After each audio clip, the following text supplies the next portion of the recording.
Kikilos po ang Department of Agriculture para po kumalat pa ang hindi na kumalat pa ang Newcastle virus na tumapa po sa ilang probinsya sa Luzon at haninang pagkamatay ng mahigit 1,000,000 manok.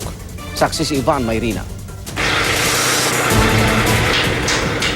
Nababahala ang Provincial Veterinary Office ng Ilocos Norte. Ilang manuka na kasi roon ang napepeste o tinatamaan ng Newcastle virus o avian pest, isang uri na nakakahawang sakit sa mga manok. Sa Dagupan, Pangasinan, inuunahan na ng vaccine ang mga alagang manok para mapigilan ang pagkalat ng hinihinalang avian pest. Ang avian pest ay isang sakit na tumatama sa mga ibon na umaatake sa kanilang buong katawan. Nagdudulot ito ng pagdurugo at mabilis na ikinamamatay ng mga manok.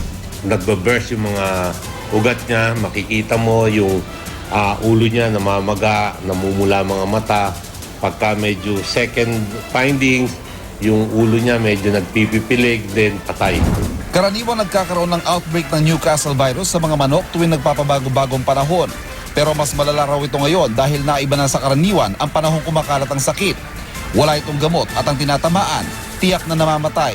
Ang tanging paraan para mapigilan ito, ang pagbibigay ng vaccine, pero may mga kaso raw na nahahawa pa rin ng mga manok kahit nabigyan na ng vaccine. Yung po mga isolate samples namin, nakapagpadala na kami sa Australia for the DNA genotyping para malaman po namin kung talagang kaparehas pa rin siya ng Newcastle na pinuprotektahan itong mga bakuna. Nagpaalala ang Department of Agriculture lalo na sa mga may mga panabong na manok na huwag munang ibiyahe ang mga alaga para mapigilan ang pagkalat ng virus. Sa ngayon may mga naitatalang outbreak sa Tarlac, Zambales, Pangasinan, Pampanga, Bulacan, Laguna, Quezon at maging sa Quezon City. Namimigay rin ng libreng vaccination ng DA para sa mga may manukan.